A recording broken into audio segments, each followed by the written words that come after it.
मतलब किसी सेक्शन पे आप काम कर रहे हो और आपको लगता है कि हमें एक साथ ही वो चीजें चाहिए, आपको एक ही साथ में स्कीमेटिक चाहिए, लेकर के आया पूरा कंप्लीट वीडियो स्कीमेटिक डायग्राम के ऊपर, बोर्नियो के नए फीचर्स के ऊपर। तो ये सारे फीचर्स को मैंने आपको एक्सप्लेन किया, चारों को एक साथ आप कंबाइन, आपको लेआउट चाहिए, डायग्राम चाहिए और उसी सेक्शंस का हमें स्मार्ट बोर्ड भी चाहिए, तो आप यहाँ पे एक साथ कंटिन्यू सारे काम।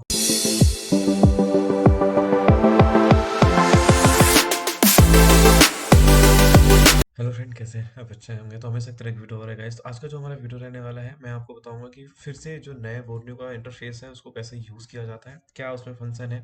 वो मैंने बहुत सारी वीडियोस बनाई हुई है। अब ये थोड़ा नया इंटरफेस था तो मैंने सोचा नया इंटरफेस से मैं भी आपको बता दूं कि आप बोर्नियो में कैसे कैसे क्या यूज़ कर सकते हैं। अगर आप बिगनर हैं, अगर आप फ्रेशर हैं, आप पहले से काम भी कर रहे हैं, जो आप ऑनलाइन परचेस करते हैं, इसमें क्या होता है क्या होता है, तो आपको वो करने की जरूरत नहीं है। मैं आपको पूरा बताऊंगा कि इसमें वीडियो थोड़ी सी बड़ी होगी पर आपको नॉलेज वाली वीडियो होगी। चलिए वीडियो को स्टार्ट करते हैं। तो देर न करते हुए सीधा हम बोर्नियो को खोल लेते हैं। बोर्नियो को खोलने के बाद आपको यहाँ पे सारे इंटरफेस के बारे में बता देता हूँ, क्या क्या इंटरफेस है, उसके बाद मैं आगे बढ़ता हूँ। सबसे पहले इंटरफेस में बात करें तो मोबाइल फोन से रिलेटेड आपको सारी चीजें मिल जाएंगी यहाँ पे। सबसे फर्स्ट पे मोबाइल से रिलेटेड आपको चीजें मिलेंगी, क्या क्या है वो मैं आपको बताऊंगा। मोबाइल फोन सोल्यूशंस में क्या है सब मैं आपको बताऊंगा। आईसी डाटा सीट क्या होता है, ये आईसी डाटा वैल्यूज क्या होते हैं। उसके बाद में आता है कंप्यूटर। तो अगर आपके पास कंप्यूटर और मैक दोनों को अलग कर दिया इन्होंने, एप्पल के लिए अलग कर दिया है और नॉर्मल कंप्यूटर के लिए भी उन्होंने अलग कर दिया है। तो ये बेसिकली दो टैब है यहाँ पे कंप्यूटर के लिए, जैसे मैं बता दूं पीसी लैपटॉप के सोल्यूशंस के लिए, मैक के लिए भी इन्होंने सोल्यूशन डाल दिया है। उसके बाद मैं बात करूँ, यहाँ पे देखिए सर्च करके आ रहा है यहाँ पे, तो ये जो कंपोनेंट पीसीडी जो दिखाई दे रहा है यहाँ पे, मतलब आप यहाँ पे ना कंफर्टेबिलिटी ढूंढ सकते हैं, कंफर्टेबल आप ढूंढ सकते हैं कि कौन सी ऐसी किस में लगी है किस में नहीं लगी है। चलिए मैं उसको प्रैक्टिकल बता देता हूँ। जैसे आप यहाँ पे क्लिक करेंगे ना, क्लिक करने के बाद आपको सर्च का एक ऑप्शन आ जाएगा। तो आप डायग्राम यूज करते हैं, कंपोनेंट आपको ढूंढना है, आपको कनेक्टर ढूंढना है, तो आप यहाँ पे जैसे सपोज दैट PM8952 मतलब सपोज मैं बता रहा हूँ कि अगर आपको देखना है PM8952 कहाँ लगी है, तो जैसे 53 डाल देते हैं यहाँ पे। तो सॉरी मैंने यही गलत लिखा है, ये पीएम, ओके कोई नहीं। जैसे मैंने यहाँ पे सर्च किया, देखो इन्होंने बता दिया कि इतने सारे फोनों में ये आईसी लगी हुई है, मतलब आप यहाँ से जाकर के इस आईसी को ढूंढ करके आप लगा सकते हैं, कोई दिक्कत नहीं होगा। चलिए देन उसके बाद बात करूँ यहाँ पे डाटा से, डाटा वर्स जो लिखा है, ये जो डाटा वर्स लिखा है ना गाइज, ये बेसिकली आपको फ्लैश फाइल है, सॉफ्टवेयर से रिलेटेड आपको फाइलें प्रोवाइड होती हैं जो कि डाटा वर्स में। आप यहाँ पे क्लिक करेंगे तो आप जैसे आप क्लिक करोगे तो यहाँ पे फाइल आपको सॉफ्टवेयर की फाइलें मिल जाएंगी, डम file, special file, normal file, सारी फाइलें आपको यहाँ पे प्रोवाइड कराते हैं फ्री में। देख सकते हैं यहाँ पे स्पेशल फाइल वगैरह, यहाँ पे सारे कुछ आई में चेंज फाइल वगैरह सारी कुछ यहाँ पे दिए गई है। उसके बाद बात करें तो उसके बाद आपके चीज़ की नहीं है, ये शेयरिंग के लिए है कि अगर आपको कोई भी चीज़ अच्छी लगती है तो आप यहाँ पे इसको शेयर कर सकते हैं।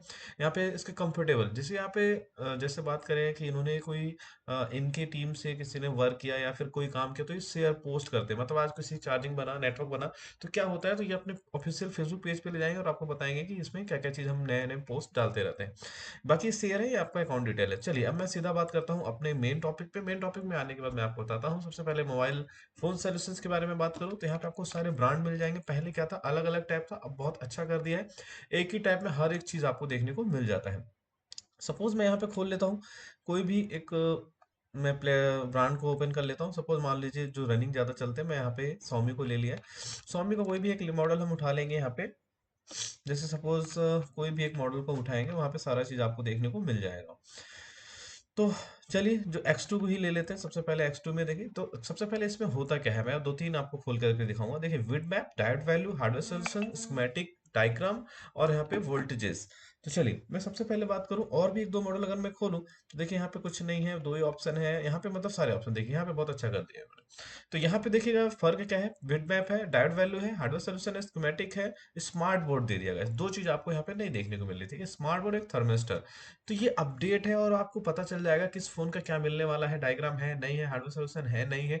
सबसे बेस्ट पार्ट आपको ये पता चल जाता है। तो मैं आपको इसी को लेकर चलूंगा क्योंकि इसमें सारे ऑप्शन हैं, इसमें थोड़े कम ऑप्शन है। तो चलिए मैं यहाँ पे चलता हूँ। यहाँ पे तो देखिएगा सबसे पहले विड मैप लिखा हुआ है। तो विड मैप गाइस जो नॉर्मल लोग यूज करते हैं, ट्रेसिंग के लिए ही यूज किया जाता है।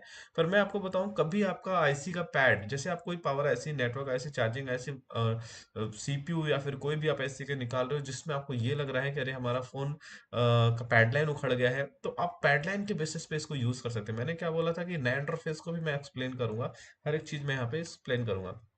तो देखिए, जैसे ही खुल गया यहाँ पे ना गाइस, सपोज आपने एक एमएमसी को निकाला, यूएफएस को निकाला, और यहाँ पे कोई भी पैड आपके उखड़ गई।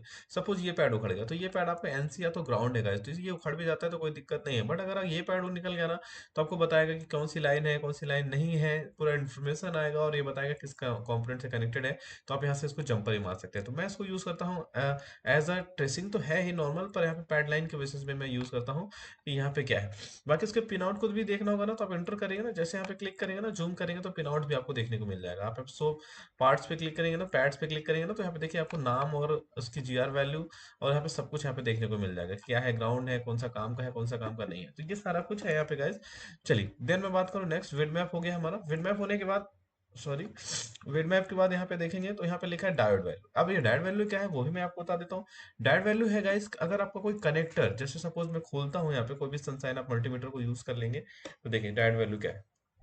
डायरेक्ट वैल्यू में ना आपको कभी लगता है कि अरे यार इस पैड में जीआर आना चाहिए, नहीं आना चाहिए, आपकी ग्राफिक्स लाइन में जीआर आना चाहिए, तो आपको ओवरऑल आप देख सकते हैं यहाँ पे ना गाइस, सारा आपको जीआर मिल जाएगा हर एक कनेक्टर का, चाहे वो आपका बैटरी कनेक्टर हो, चार्जिंग कनेक्टर हो, चाहे वो आपका कैमरा कनेक्टर हो, स्पीकर हो, माइक हो, वगैरह हो, पावर वैल्यूम अप डाउन हो, तो हर एक का आपको देख सकते हैं यहाँ पे जीआर आपको देखने को मिल जाएगा। ये देखिए गाइस, आपको 342, 342, 343, ये आपको बता देगा कि आपको इस वाले कनेक्टर में नाम के साथ ये वैल्यू आना चाहिए। तो गाइज ये आपको भी बहुत अच्छा लगा होगा, आई थिंक डायोड वैल्यू मिल जाएगा।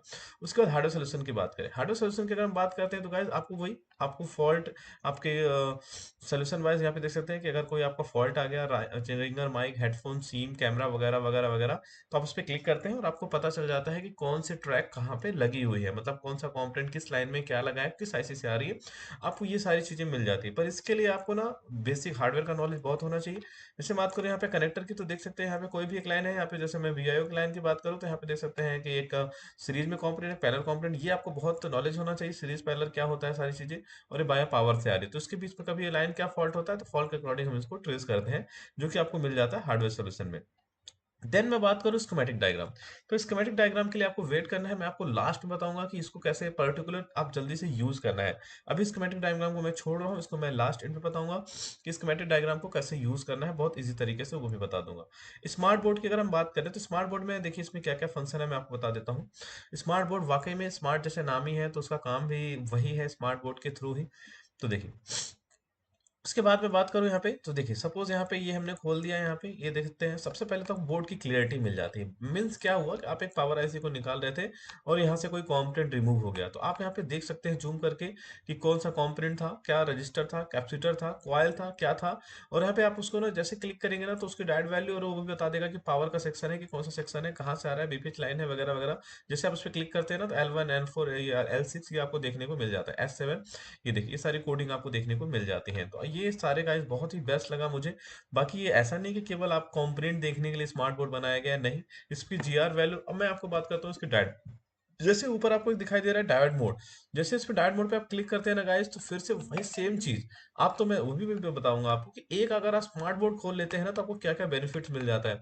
कनेक्टर का जीआर, कनेक्टर का नाम और कनेक्टर की वैल्यू, हर एक चीज यहाँ पे मिल जाता है गाइस। और आपको जैसे क्लिक करेंगे ना, यहाँ पे देख सकते हैं कि हर एक कनेक्टर का जीआर वैल्यू, ये बहुत ही बेस्ट, मतलब मैं अगर बात करूँ तो यहाँ पे दिख रहा है। जैसे तो पावर की बात करें तो कितनी रीडिंग आनी चाहिए, कितना वोल्टेज आना चाहिए, हर एक चीज इस पैड में मेंशन हो जाता है। जैसे आप इसको अनक्लिक करते हैं, सपोज मान लो हमें ना, यहाँ पे मैं फिर से आता हूँ, और सपोज मुझे ना इसको लाइन को, कोई भी लाइन को ट्रेस करना होता है, तो देखिए जैसे आप यहाँ क्लिक करेंगे ना गाइस, ये देखिए जैसे आप क्लिक करेंगे ना, तो यहाँ पे आप विड मैप भी यूज कर सकते हैं।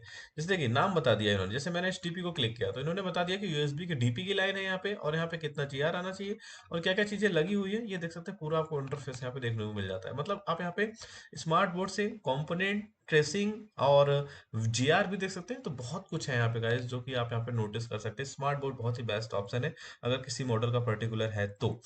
चलिए, उसके बाद में बात करें यहाँ पे थर्मल। अब ये दो थर्मिस्टर होता है, आपको थर्मिस्टर जब आपको बीएसआई से रिलेटेड प्रॉब्लम होता है, टेम्परेचर से रिलेटेड अगर आपको प्रॉब्लम आती है, तो आपको बहुत डायग्राम में टाइम लग जाता है ढूंढने के लिए। तो आप किसी भी मॉडल का, जैसे सैमसंग में सबसे ज्यादातर प्रॉब्लम आता है, आपका टेम्परेचर प्रॉब्लम का इशू आता है गाइस, तो यहाँ पे देख सकते हैं थर्मिस्टर पे आपको क्लिक करना है, आपको बता देगा कि आपके फोन में, आपके बोर्ड में कहाँ पे वो थर्मिस्टर लगा हुआ है, किस सेक्शन में लगा हुआ है, ये आपको सारी चीजें डिटेल दे देता है।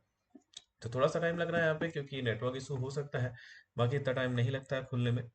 चलिए उसके बाद जैसे थर्मिस्टर क्लियर हो जाए ना, तो वोल्टेजेस, ये भी वोल्टेजेस का इन आउट आपको पता चलता है कि किस सेक्शन में कहाँ पे कितने वोल्टेज आ रहे हैं, पावर कितना आउटपुट इनपुट निकाल रहा है, वो सारा कुछ यहाँ पे देखने को मिलता है। तो मैं यहाँ पे डबल क्लिक करता हूँ, देखिए यहाँ पे सीपीयू के वोल्टेज आपको पता है, इनपुट आउटपुट वोल्टेज, यूएफएस के वोल्टेज, आपको सारे वोल्टेज यहाँ पे देखने को मिल जाते हैं। सपोज इनपुट आउटपुट को मैं यहाँ पे खोलता हूँ, ठीक है, मैं दूसरा खोल लेता हूँ, यहाँ पे इनपुट आउटपुट को मैं यहाँ पे वोल्टेजेस को खोलता हूँ, इनपुट आउटपुट वोल्टेजेस यहाँ पे जैसे मैं ओपन करता हूँ, देखिए हमारा वोल्टेज ओपन हो गया।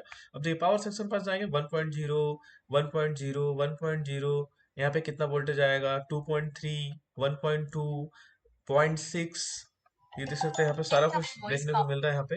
तो यहाँ पे ना वोल्टेजेस आप देख सकते हैं, बहुत ही बेस्ट ऑप्शन है वोल्टेज देखने का। मैं एक बार फिर से इसको खोल देता हूँ और हम वेट करेंगे। तो ये वोल्टेज आप देख सकते हैं, किसी भी मॉडल का आप यहाँ पे जा करके वोल्टेज चेक कर लें, सीपीयू के पास कितना वोल्टेज आना चाहिए जो रिक्वायर्ड है, और यूएफएस के क्या वोल्टेज है, क्या रिक्वायर्ड है यूएफएस वोल्टेज, तो ये सारा कुछ आपको देखने को मिलता है। तो थर्मिस्टर चलिए खुल ही गया। तो देखिए थर्मिस्टर यहाँ पे देखिए 3 सेक्शन में लगा होना चाहिए, तो 2 सेक्शन में लगा हुआ है। एक तो नेटवर्क सेक्शन में लगा हुआ है, ये देख सकते हैं 100K का, ये बता दिया कि ये रजिस्टर है आपका, और एक पावर या तो सीपीयू के पास, तो देख सकते हैं यहाँ पे एक यूएफएस के पास लगा हुआ है, तो देख सकते हैं यहाँ पे एक थर्मिस्टर लगा हुआ है। तो गाइज ये बहुत कैसा लगा वीडियो यार, कमेंट करके जरूर बताना। इतनी मेहनत करके हम वीडियो बनाते हैं, जो आप इसको पैसे देते हैं, 100 रुपए, 200, 300 रुपए चार्ज देते हैं, और बोर्डनी को ज्वाइन करते हैं, यही सारी चीजें सीखने के लिए मैं यही सारी चीजें आपको फ्री में सिखा रहा हूँ। चलिए तो बस क्या चाहिए मुझे, लाइक सब्सक्राइब शेयर चाहिए, और कुछ भी नहीं चाहिए गाइस। चलिए तो फिलहाल यहाँ पे देख सकते हैं ये सारी चीजें यहाँ पे आ गए इंटरफेस। अब मैंने सारा तो आपको बता ही दिया, सारे इंटरफेस को यहाँ पे बता ही दिया कैसे यूज करना है। मेन अब आता है स्कीमेटिक डायग्राम, स्कीमेटिक डायग्राम को कैसे यूज करना है वो भी मैं आपको इस वीडियो में ही बता देता हूँ। तो चलिए अब आ जाते हैं स्कीमेटिक डायग्राम में गाइस। स्कीमेटिक डायग्राम में आपको सबसे पहले लेआउट को खोल लेना है, उसके बाद आपको स्कीमेटिक को खोल लेना है। उसके बाद एक और चीज आपको बताऊंगा, कंबाइन करने का सबसे बेस्ट तरीका कैसे कंबाइन करना है वो भी मैं आपको इसी वीडियो में ही बताऊंगा। अब स्कीमेटिक खोल लेते हैं। अब देखिए गाइस ना बेनिफिट्स क्या है कि आपको क्या नहीं है, मैं सारी चीजें आपको बता रहा हूँ। सबसे पहले आप सीखिएगा कंबाइन कैसे करते हैं, और कंबाइन भी एक बहुत अच्छे तरीके से मैं आपको बताऊंगा। तो कंबाइन करने के लिए सबसे पहले आप यहाँ पे लेआउट पे जाइए, और देखिए यहाँ पे राइट साइड में लिखा है कंबाइन। कंबाइन पे क्लिक करेंगे, एक नया पेज खुल करके आ जाएगा आपके सामने इस तरीके का। फिर आपको सेकंड पेज में आना है इसके स्कीमेटिक वाले पे, और उसको भी कर देना है कंबाइन। तो फिलहाल पहले आप ये देखिएगा इस यहाँ पे दोनों पेज यहाँ पे कंबाइन हो गए। अब पहले मैं आपको बता दूं, अभी कंबाइन खत्म नहीं हुआ है, अभी स्कीमेटिक पहले आप समझ लो, उसके बाद फिर मैं और आपको बताऊंगा, ठीक है ना। पहले आप स्कीमेटिक को थोड़ा सा समझ लो, दोनों को आपको कंबाइन कर दिया आपने। अब आपको यूज कैसे करना है वो मैं आप थोड़ा सा हाईलाइट के तौर से आप जान लीजिए। सपोज दैट मुझे इस कनेक्टर पे जाना है, उस कनेक्टर पे हमें किसी सेक्शन को ट्रेस करना है। सपोज मान लो यहाँ पे डिस्प्ले है, ग्राफिक्स है, लाइट है, रिंगर है, माइक है, वगैरह वगैरह हर एक चीज यहाँ पे है। तो सपोज हमें ना इस पे जाना है, ये बहुत बड़ी पिन है ना, मैं थोड़ा सा इसको समझा देता हूँ जो कि आपको बहुत अच्छे समझ में आ जाएगा। आपको सबसे पहले स्कीमेटिक लेआउट में जाना है, और किसी भी कनेक्टर, जिस कनेक्टर में आपको फॉल्ट हो उस कनेक्टर में आपको जाना है। सपोज मैं यहाँ पे बीबेट से रिलेटेड हमें कोई दिक्कत आ रही है, बीएसआई बीट बैट थंब से हमें कोई दिक्कत आ रही है, तो मैं यहाँ पे जैसे क्लिक करूंगा, डबल क्लिक, जैसे मैं इस पे डबल क्लिक करूंगा तो ये सीधा आपको सेक्शन पे ले जाएगा, मतलब आपको बता देगा कि भाई हम इतने पेज में यहाँ पे हम आ गए हैं। तो देखिए यहाँ पे लिखा है बैटरी कनेक्टर, ये देखिए सीधा सीधा लिखा हुआ है बैटरी कनेक्टर। बैटरी कनेक्टर में अब क्या क्या सप्लाई है, आपको कैसे काम करना है, कैसे काम नहीं करना है, वो सारा कुछ आपको यहाँ पे फाइंड आउट हो जाता है।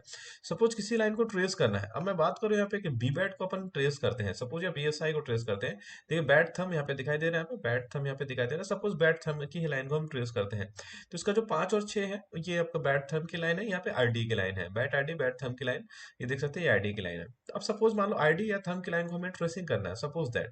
तो कैसे करना है, सबसे पहले हम यहाँ पे कनेक्टर पे गए, कनेक्टर में जाने के बाद हम कनेक्टर पे डबल क्लिक किया तो हम सीधा कनेक्टर पे आ गए। कनेक्टर पे आने के बाद हमें, अब मान लो ये लाइन हमें कोई फॉल्ट नजर आ रहा है, शॉर्टिंग नजर आ रहा है, या फिर ओपन नजर आ रहा है। अब हमें देखना है कि सीरीज या पैरेलल कंपोनेंट को ढूंढना है। मैं आपको पूरा आईसी तक बता दूंगा कि ये आईसी तक कैसे ट्रेस करते हैं, सब कुछ बता दूंगा इस वीडियो में। चलिए अब सपोज इस कंपोनेंट को देखना है कि ये कंपोनेंट हमें बोर्ड में कहाँ पे लगा है, तो जस्ट इसको डबल क्लिक करना है। जैसे आप डबल क्लिक करेंगे तो देखिए आपको ये कंपोनेंट पता चल जाएगा। अब इस डायोड को आपको चेक कर लेना है कि ये क्या कंडीशन बना रहा है, शॉर्टिंग है, ओपन है, लीकेज है, आपको अकॉर्डिंग टू चेक कर लेना है। उसके बाद मैं बात करूंगा इस, अब ये लाइन कहाँ से आ रही है, इस थंब की लाइन को कैसे ट्रेस करें, तो ये हमने तो देख लिया है यहाँ पे। अब यहाँ पे जाएंगे, आपको ना डबल क्लिक करना है। तो डबल क्लिक करने के बाद तो यहाँ पे देखिए ना सर्च बन करके आ जाएगा, नहीं डबल क्लिक हो रहा तो आप मैनुअल भी यहाँ पे लिख सकते हैं। चलिए अब वहां पे जाने के बाद नेक्स्ट करना है, तो पहला नेक्स्ट तो आपका वहीं पे जाना चाहिए, और दूसरा नेक्स्ट देख सकते हैं सीधे ये आईसी पे चली गई। मतलब एक डायोड के बाद, मतलब गाइस इस डायोड के बाद कोई भी कंपोनेंट नहीं लगा था, अब ये सीधा सीधा एक आईसी के अंदर इंटर हो रही है। अभी कौन सी आईसी ये भी तक आपको बताऊंगा, मैंने बोला था एक लाइन को आपको फाइनली ट्रेस करके बताऊंगा कि स्कीमेटिक डायग्राम कैसे यूज करते हैं। तो आपने देखा वहां पे एक पैरेलल कंपोनेंट था, और उसके नीचे देखेंगे आईडी भी मिल गया, पर हमने अभी थर्मको लाइन को ट्रेस किया था। तो देख सकते हैं आप एक रजिस्टर, तो अगर ये रजिस्टर ओपन हो जाएगा तो लाइन ब्रेक कर देगा आपका, और आप जो भी एरर्स आपके आ जाएंगे थर्म से, हिटिंग से रिलेटेड वगैरह वगैरह। तो देखिए, और उसके बाद मतलब एक पैरेलल कंपोनेंट मिल गया, एक सीरीज कंपोनेंट मिल गया, और सीधा ये आईसी के अंदर जा रही है। अब ये कौन सी आईसी है, तो यहाँ पे जूम करते हैं ना, तो देखिए सीधे लिखा हुआ है पीएमआई लिखा हुआ है। समझ में आ रहा है गाइस, पीएमआई, सीधा जाने की भी जरूरत नहीं है। अब पीएमआई को ढूंढना है तो बाकी इस पर डबल क्लिक करेंगे तो आपको बता देगा कि पीएमआई आपकी कहाँ पे लगी हुई है। तो गाइस ये एक छोटी सी वीडियो थी आपके लिए। और अभी थोड़ा सा कंबाइंड को और मैं बता देता हूँ, तो ये आपको आई होप समझ में आया होगा कनेक्टर पे हम कैसे काम करते हैं, स्कीमेटिक में कैसे जाते हैं, उसके कंपोनेंट को कैसे ढूंढते हैं, इस पर डबल क्लिक करते हैं तो हम कंपोनेंट तक पहुंच जाते हैं। तो ये सारी चीजें मैंने आपको बताई, स्कीमेटिक सब कुछ हर एक चीज बताया है यहाँ पे। चलिए अब मैं आपको बता दूं कि और है थोड़ा सा मजेदार। मान लो आप इसी सेक्शंस पे काम कर रहे थे, ठीक है। देखिएगा मैं थोड़ा सा इसको छोटा सा करता हूँ, और यहाँ पे देखिए अब मुझे लगता है ना कि इसका हार्डवेयर सोल्यूशन भी हमें चाहिए, मतलब एक साथ में मुझे हार्डवेयर सोल्यूशन भी दिखना चाहिए। तो देखो कैसे, आपको जाना है, सपोज मान लो इनपुट आउटपुट वोल्टेज हमें चेक करना था, इसको भी आपको कंबाइन करना है। तो देखिए तीन, अब फिर आपको मैंने ना इसका एक बोर्ड का भी और चाहिए होता है, तो चलिए वहां पे भी गए। तो देखिए गाइस यहाँ पे ना आपको चारों, मतलब किसी सेक्शन पे आप काम कर रहे हो और आपको लगता है कि हमें एक साथ ही वो चीजें चाहिए, आपको एक ही साथ में स्कीमेटिक चाहिए, आपको लेआउट चाहिए, डायग्राम चाहिए, और उसी सेक्शंस का हमें स्मार्ट बोर्ड भी चाहिए, तो आप यहाँ पे एक साथ कंटिन्यू सारे काम को कर सकते हैं गाइस। तो ये कैसा लगा कंप्लीट वीडियो, थोड़ी सी बड़ी वीडियो थी पर मैंने आपके लिए लेकर के आया पूरा कंप्लीट वीडियो, स्कीमेटिक डायग्राम के ऊपर, बोर्नियो के नए फीचर्स के ऊपर। तो ये सारे फीचर्स को मैंने आपको एक्सप्लेन किया, चारों को एक साथ आप कंबाइन कर सकते हैं, आपको स्कीमेटिक, ये बिटमैप, सारा कुछ बताया इस वीडियो में। कैसा लगा यार, तो प्लीज लाइक सब्सक्राइब शेयर करिए और कमेंट करके बताइए कि वीडियो आपको कैसा लगा। थैंक यू सो मच, मिलते हैं किसी नेक्स्ट वीडियो में।